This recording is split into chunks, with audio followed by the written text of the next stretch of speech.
Hello friends, my name is Balram Prasad and I am working with Microsoft USA. Today I am going to talk about security and basically when we develop application such as web application or mobile application, then we should think about how we can make applications secure.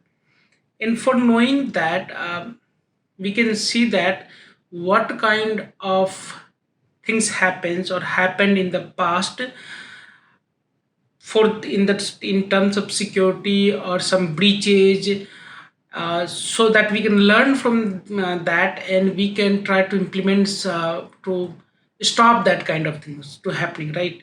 So there is a non-profit organization called OWASP, and today we are going to discuss about that one and we are going to look into this one. So OWASP is short form for Open Web Application Security Project, and it is a non-profit foundation, and it helps to improve the security of software because it is open source and non-profit organization. It it get lot of feedback on a lot of report from open source community, and also some lot of companies, bigger companies are the member of this one and they send the report. If you go and see that the supporter for this forum, that daily the supporter Black Hat Security Initiative, lot of companies are supporting this initiative, and they have some software also which can be useful for detecting that your code. They can scan that code and then they say that okay, this is the problem with your code, and the one of the code is Sonar source for that one code quality software and security software you can use if you are using. Apart from that, if you see, if you go into their website, three main things basically I wanted to talk about that one. If you see a vast tip top 10, it is top 10 list what is happened in the past. So if you see that one right now, what are the top 10 application security risks they have found by different sources? Lot of people had said that hey, we have got this breaches, or what was the reason for breaches, like that one. So if you see that injection is one of the main reason for hacking things, right? So attacker can send some kind of injection, like it is a SQL injection or OS index injection or LDAP injection. If you have some code and you are taking some input from the UI part and you are not validating that input, and if you have written some improper code to pass that input into any server, then it can be hacked, right? It can be injected, that malicious code or malicious script can be injected into that input. So that way, that is the main reason for breaking the system or hacking the system. Attacker can use that one. The second part is the second is the broken authentication.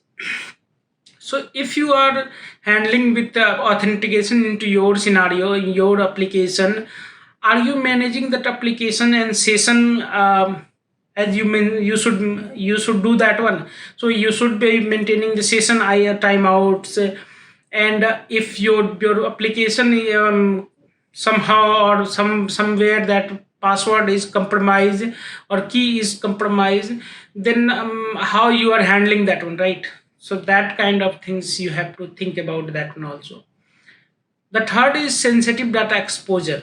So if your application has something, are you checking that and you are not exposing in personal relation data, right? PII data or any healthcare data, financial data. Last time I have talked in one of the video that there are a lot of compliances and a lot of sensitive data you have to take care. You should not expose that one. So that is one of the reason that you cannot expose like something like credit card on UI. If somebody gets that UI they by someone, then they can see that one. If some attacker gets that page, at least they can see that thing. So that is how you should think about that one.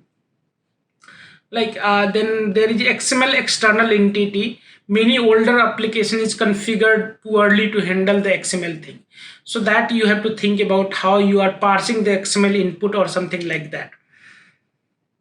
then broken access control is there, that now your user is authenticated. A lot of people think that authentication is done. Now what about authorization, right? Your users should be proper authorized also. Sometimes it happens that we just check that a user is authenticated and you allow the API, right? Maybe that UI is restricted for that user, but API is exposed for that kind of user. So API also should handle the authorization, not only authentication. So that one thing we have to see. And also we talked about that thing that you have to take care of HTTPS thing, that how you are configuring your security. Most of the time we configure that one and start using HTTP also instead of HTTPS, or maybe both. So, or if you are using some cloud based provider or cloud storage provider, did you have configured properly your application is on HTTPS? It might be possible that whatever static data like images or something you have kept, that are exposed on HTTP, so that you have to see also. Then one of the main exploit hackers or attackers use that one, that is called cross-site scripting, XSS. So if you are taking some input into web page, then you have to proper validate. It might be possible that they can inject some JavaScript code over there, right? Some HTML code. So if you are taking that input as a name or description in some field or title, then you have to validate that one, that some special character has provided, so that is script. Or you can, there are a lot of frameworks to handle that scenario properly. So you can sanitize that data and take proper input on that one. uh, it is some deserialization. They are talking about that how the deserialization can often result into remote execution. Somebody sends some remote execution and you are deserializing that one into before sanitizing something, then it might be possible for that one. And the another 9 point is that a lot of things right now happens when you use open source library. You don't know that what open source library you are using, which is dependent on different open source library, and which has some issue, right? It might be some issue with that library, it is not with your code only. So you have to see and you have to scan that with known list of vulnerabilities, and then see that which version of open source is secure or not, and that is how you use that one. Insufficient login monitoring, it is the one of the things that you don't write proper login and monitoring things to see that what happening or what not, so that you have to do that one, right? So that is the top 10 things they talk about. And this OWASP is always releasing, uh, each year they release that what was the top 10 causes for that hacking or breaching the system. Apart from that one also, you can see that they have two good things, that if you want to develop a mobile application, you can go and see that what are the mobile testing guides, right?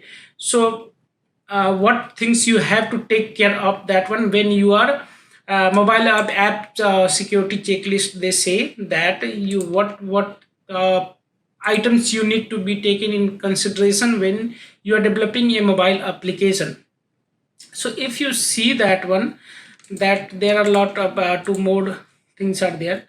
So if you see general testing guidelines, or if you are developing something on Android or iOS, they have given that what should be the testing guidelines and what should be the basic Android basic security testing you should do, right? You should host device, testing device, what kind of things you are checking on that one. They have provided all these details inside that one, so you can go, and if you are developing such software on mobile, and you can go and see that one, that details. Apart from that one, there are a lot of things about code quality and other things, so that you can go and see if you are more interested on that one. Similar to that one, if you go, they have web security testing guides also, so you can go and see that one, that hey, what kind of testing I should perform if I'm developing in web application, right?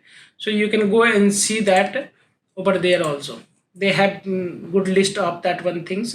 So how you are going to do threat modeling, how you are going to do the source code review, how you are going to do pen testing for your application.